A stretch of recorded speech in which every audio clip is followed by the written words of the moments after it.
Okay yun, so magandang araw sa inyo mga boss and happy new year nga pala, no? At long time no vlog nga pala. So bali yan, matagal-tagal din tayo hindi nakapag-vlog. Ayan, so kung mapapansin nyo, andito yung motor star natin, napakarumi. And hindi na nga pala umaandar to mga boss, no? Hindi ko pa siya maasikaso, hindi ko pa mabigyan ng oras. Well, hindi naman yun yung vlog natin ngayon, kundi itong makina natin dito. Ayun, ito nga pala yung makina na nabili natin. So update lang, bali dumating na rin pala yung engine holder stand na in order ko. So bali stand yon para hindi tayo mahirapan mag vlog, kasi nga i-assemble and disassemble natin to. Pero before yun mga boss, paandarin muna natin to, no? Para malaman natin kung talagang gumagana ba o hindi. Pero gumagana naman to. Kompleto na nga pala siya. Meron pa siyang asbestos dito or yung gasket sa may tambutso. Tabi lang natin, may ignition coil na rin siya. So bali ang wala lang dito mga boss is yung CDI para mapaandar natin. So, at meron na nga rin pala siyang spark plug. So yun na lang yung kulang. May kickstart naman siya. Karburador nga pala. Yan, so wala pang karburador. Yan. So assemblein ko lang yung engine stand natin mga boss para makita natin. No? Let's go.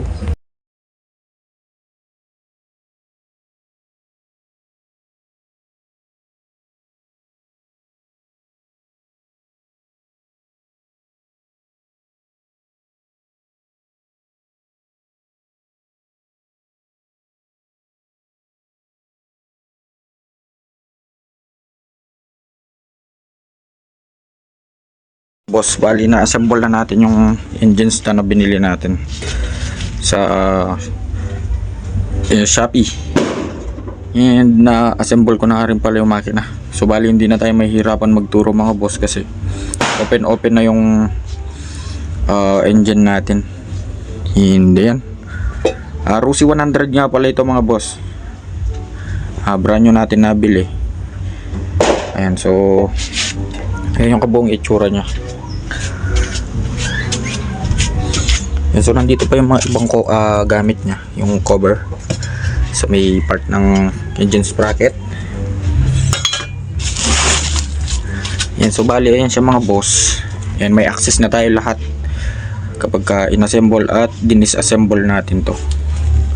Yan, may konting gas-gas nga lang yung makina natin, pero hindi naman importante yan. Yun, so kanina nga pala may pumatakla lang and sa palagay ko may langis na rin to sa loob, kaya pero i-double check pa rin natin yan. Ayan mga boss, ayan siya. Yan, alright. Ayan, bago natin to i-assemble at i-disassemble or baklasin, paandarin muna natin to. So paandarin natin siya ng ganyan, open. So may starter na rin siya, andyan na siya lahat. Bali CDI na lang yung kulang nito at yung karburador. Pero pwede naman itong paandarin ng walang karburador. Rekta na lang natin dito yung gasolina, pero hindi natin gagawin yun kasi nga dun tayo sa standard. Yun, next project natin yung Motorstar ZX110 natin na napandar natin to dati. And yun nga, na-stack up lang. Bigla na lang siyang hindi umandar. Yan yun, na-stack up, napabayaan na lang dyan. May cover naman yan. At yung sa domino switch nga pala mga boss, i-actual din natin yun sa mga susunod with diagram at saka actual mismo. Hawak-hawak na rin. Meron na nga rin pala tayong switch ng ganon, ano.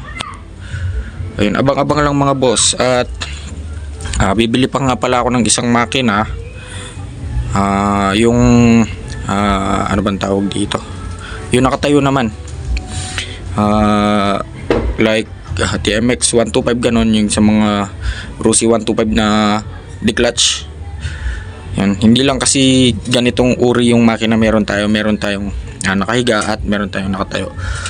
Yan, like ayun nga, TMX 125, yung mga Alpha, Rusi Macho, Yun, basta mga nakatayo with push, yung mga push rod type. And bibili rin tayo ng makina ng scooter, no? Mio, ganun.